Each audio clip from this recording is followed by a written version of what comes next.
Good evening. I'm Abby Phillip in New York. Tonight, after two deadly ICE-involved shootings and countless questions, the Department of Homeland Security is making changes to its immigration policies.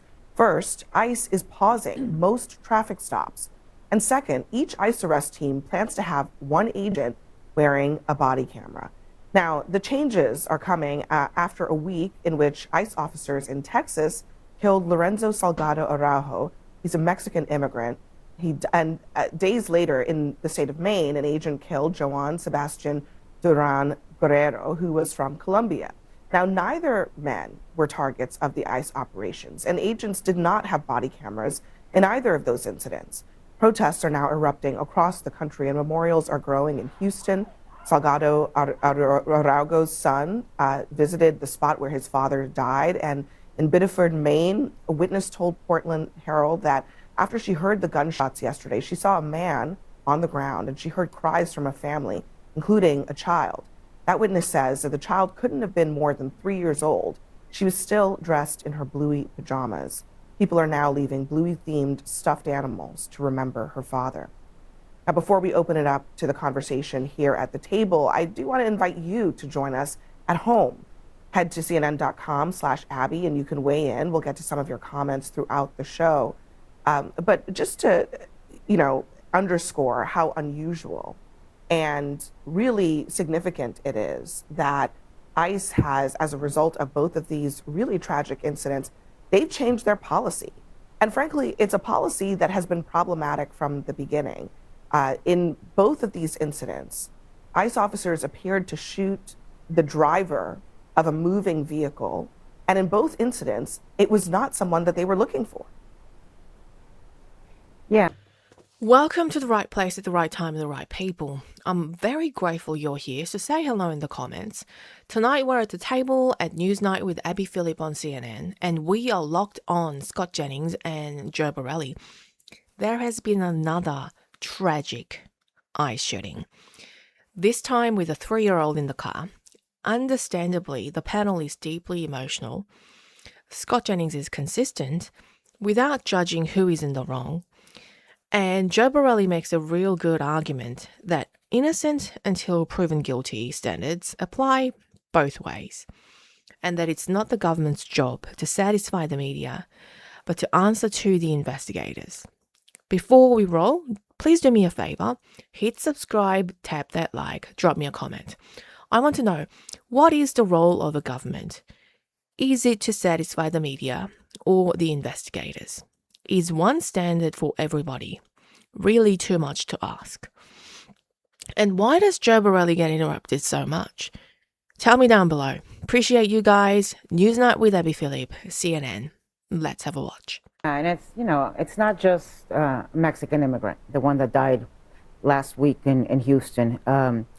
Lorenzo Salgado Araujo is a father, a husband, a hardworking man who had been in this country for 35 years, who was on his way to work when he was incorrectly targeted. They were targeting somebody else. And it's kind of amazing that given that case just a few days ago, within 7 days, we see it happen again in Maine. With this time, it was a Colombian immigrant, Joan Sebastian Guerrero. His 3-year-old was in the car wearing her little pink backpack. She saw 5 bullets pumped into her father's head. They dragged him out of the car. They handcuffed a dead man as his bloodied head hit the pavement. And then we see this pattern over and over with ICE, right? Where they pretend that these people weaponize their cars, despite the fact that we see the video and we know that that's not true, where they are targeting the wrong people. Neither of these two had criminal records. And most of the people that are getting detained and deported by ICE, and by most I mean over 70%, don't have any criminal record. And so this, supposedly there have been policy changes after Minnesota, when we saw 2 blonde, blue-eyed U.S. citizens killed in the streets of Minneapolis. And now, months later, it's happening again. Yeah, and it feels, you know what it feels like for a person of color, for Latina immigrant? It feels like we are being hunted down by our government with impunity and absolutely zero accountability. So, I mean, to Anna's point, I mean, the issues with these types of vehicular stops have been there for a long time. And in fact, in this main incident, they said that he was shot because there was a perceived threat to public safety. There's not a lot of information to support that, but one thing that is a threat to public safety is a moving vehicle with a deceased driver in it, which is one of the reasons that you really don't shoot and kill the person driving a moving car. So where is the accountability and even acknowledgement that there's a problem here from just a straight policing perspective? Well, I think the acknowledgement is pretty clear. They've paused traffic stops, at least temporarily, and we'll see how long that lasts. I think every stop is different, I think, but one thing that should be the same, they should all be wearing body cameras. And I know that the provisions have been made to send them body cameras. I know they're going to have at least one body camera on every team. I can't help but think that the repeated shutdowns of the Department of Homeland Security caused a delay in getting these things deployed. But no matter, body cameras here would help the public a tremendous amount. Now, in the case of Maine, there is no video. There is at least one witness who says the person disobeyed repeated commands to stop, but we don't really know. And so I hesitate to jump to conclusions on it, other than to say this: every loss of life in any of these interactions is extremely regrettable. And it's not anything any of us should wish for. But figuring out what happened after the fact should be a lot easier than it is, and it would be made easier if the body cameras were deployed. Scott, there is some video, and there's also eyewitnesses who witnessed the driver saying, "I tried to stop." Eyewitnesses who saw the little 3-year-old in the back of the car. I mean, you are a father. The idea that this 3-year-old is going to have to live the rest of her life with the image of her father's bloodied head because these ICE officers shot straight into this car. You see the bullets in the windshield and killed her father in front of her with her in the back seat. Is outrageous that is happening in the United States of America. I think all of this was actually preventable. I've been working on police reform issues since I came out of law school. We've known body cameras are not the final solution, but when I was at the White House and Michael Brown was murdered or Philando Castile was murdered, Philando Castile's child also saw him murdered in cold blood by a police officer. And body cameras should have been implemented if you're going to deploy law enforcement. Well, I struggle to even call ICE law enforcement, but deploy ICE into communities at an aggressive rate in which they did, having quotas. This was avoidable, but this was an overreach. This was a go round folks up. And quite honestly, I do think from the top down, from Donald Trump to the Supreme Court to Kristi Noem to Mark Wayne Mullum to Tom Holman, there has been this guilty until presumed innocent, and that is not actually how this country works when it is dealt with black folks, but also now that it is brown people and this immigrants' right justice. And to talk about Kristi Noem, and we talk about Greg Bovino, remember him, there was also this idea right after January that this was a leadership issue. It was the way that Kristi Noem and Corey Lewandowski, it was the environment and the culture that had manifested in DHS. And so you cut off the snake's head, you send her off to be a special envoy wherever, and you bring in somebody else, and now we will see a culture change. But when you try to amass this many officers in such a short amount of time, and then you set these goals of 2,000 per day, these situations are going to keep happening. I think it's really going to be up to Mark Wayne Mullin to figure out a way to... The other thing I'll just say about that, just real quick, is that we were also told that these things were happening in blue states because Tim Walz or the governor or the mayor and Minneapolis wouldn't help them. This also happened in Texas. So this is not about where these things are happening. This is about the policy that is being implemented by this government is aggressive and will cause people to lose their lives. It is actually an important point because in Texas, it wasn't just that it happened in Texas.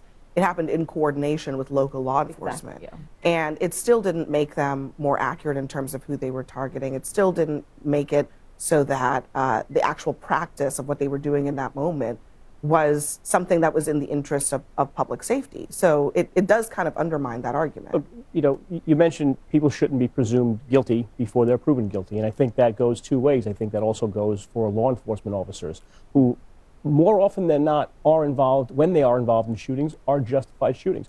The minority of cases of police-involved shootings are criminal or done against policy. That said, when you have 2 incidents like this in a week, both related to a traffic stop and the perception that there was some threat of physical violence from the car itself, certainly there needs to be some sort of policy change or an investigation. I think Homeland's doing the right thing by pausing this in the interim while they can staff up on body cameras, while they can review the changes, because that's the right thing to do. We also can't pretend like this is something that only existed in the Trump administration. There were police-involved shootings during the Biden administration, and I pulled one of the more controversial ones. It was in Provo, Utah in 2023, and I looked at what happened. It was the same policy being followed where the FBI took the lead on the investigation first and then allowed the local Utah Attorney General and other law enforcement agencies to follow suit. So what's happening right now is following the precedent of previous law enforcement police-involved shooting investigations, and we should let that play out. If the cops are guilty, I just want to be clear, if they're guilty of something wrong,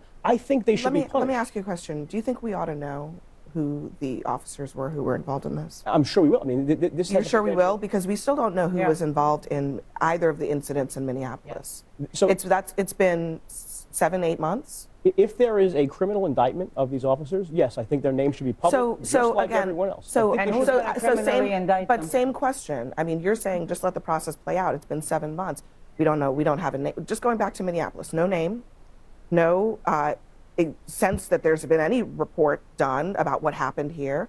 No actual, thorough investigation. There's been nothing. Inconsistency in stories. I think the other, to your point, Joe, yes, let the investigation play out. But the distrust that is being built in this country right now because of the inconsistencies from the people that should be actually doing the investigation gives us great alarm. We haven't seen the eyewitness statements from the officers. We've had a statement from the DOJ, we had a statement from CBP and ICE, et cetera. We've only heard the eyewitness statements, and I have no reason to doubt them. I'm not going to prejudge them. Maybe they're accurate. But we only have those statements from the witnesses who were in the car with the victims. Yeah, it's on the government to get us the eyewitness statements from their officers. It's not the government's role to meet the media's need. It's the government's role to meet the investigators' need, not to appease the people at the table. We actually want to know what they say happened. We don't want to but the problem is that we aren't getting anything. But this is our government. They do answer to me. Actually, I'm a voter. I'm a citizen in this country and a taxpayer. The proceedings of a grand jury, in all cases, are secretive and deliberative. Right? But we're not just some like willy-nilly observers. It is not the priority of an investigation to make sure people on TV have who's going to proceed to a grand jury? And just one last point. Joe, you think Donald Trump's DOJ is going to do a grand jury investigation? They're following the same protocols that were in place during the Biden administration, during Trump 1, during the Obama administration. So here's what's different about this. Time and time again, we have seen incidents. I remember being on this panel with Scott, and I remember you having a very strong reaction to a case that happened where there was supposedly a Venezuelan immigrant that had pounded an immigration agent with a shovel. Mm-hmm. That's what immigration told us. That's what ICE told us. And months later, the truth came out, and video came out, and that had not been that was not what happened. Actually, it wasn't months later; it was days later, And I think that particular incident, and I think we talked about it here, that was extraordinarily damaging because the statements of the officers in that case that came out right away were absolutely not true. Now, what also happened is the Department of Homeland Security and the White House immediately acknowledged it. They said it was a lie, and they said they were moving on disciplinary and I think other actions against the officers, which was also the right thing to do. But to Joe's point, just because this happened, and it is extremely regrettable when anyone dies, taking the side against the police officer in every single case is not right. They do have a right here. They have rights too. The people involved have rights. Everybody here has rights, but that doesn't stop at the cops. They have rights, and they're in a very difficult situation. I think that's right, but you have to acknowledge that, let's think back to Minnesota, for example. The White House and the administration prejudged those cases. They made it very clear they were not going to investigate, They call them domestic terrorists when they were perpetrators. So they prejudged those cases, and I think that's one of the reasons why there is so much of a push for more accountability, because they stay silent and then they denigrate the victims. and they don't provide the other side of the story so that the evidence can speak for itself. They do more than just make statements that could be diminishing to the victims. They tell lies. They actually say things and then they immediately contradict themselves. And I do think we need to be able to hold our appointed, confirmed cabinet secretaries to a standard that they are truthful to the American people when a citizen or a human is murdered because of the policies they have put in place. And I don't feel like we get that from this current administration. Right. And that's the moment the whole segment quietly falls apart. Abby Phillip makes a big argument. She points back to Minnesota. She says the administration prejudged those cases, that they painted the victims as the perpetrators, that they stay silent and denigrate people instead of letting the evidence speak. Sounds powerful. Here's a problem. You can't demand that nobody jump to conclusions about the victims and then jump to conclusions about the administration in the very same breath. Scott Jennings and Joe Borelli have been asking for one thing: release the statements, run the investigation, let the evidence speak. So when the table says we never get the other side of the story, here is the irony. The other side of the story they're asking for, the officer statements, the findings, the actual evidence, that is what a finished investigation hands you, which is the one thing Joe Borelli and Scott Jennings have been asking everybody to wait for. And that line about them always staying silent, we just watched it break. When an ICE statement turned out to be false, the Department of Homeland Security and the White House said so themselves and moved on discipline. That's not silence. That's the system correcting itself out loud on camera in the same conversation. We just needed the table to keep talking. Did the table use one standard or two? Drop it down below. Smash that like, subscribe if you're new here. And there is a tip jar link down below if you want to support the channel. No pressure. Hats off to Scott Jennings and Joe Borelli this time. NewsNight with Abby Phillip, CNN. Appreciate you guys. God bless.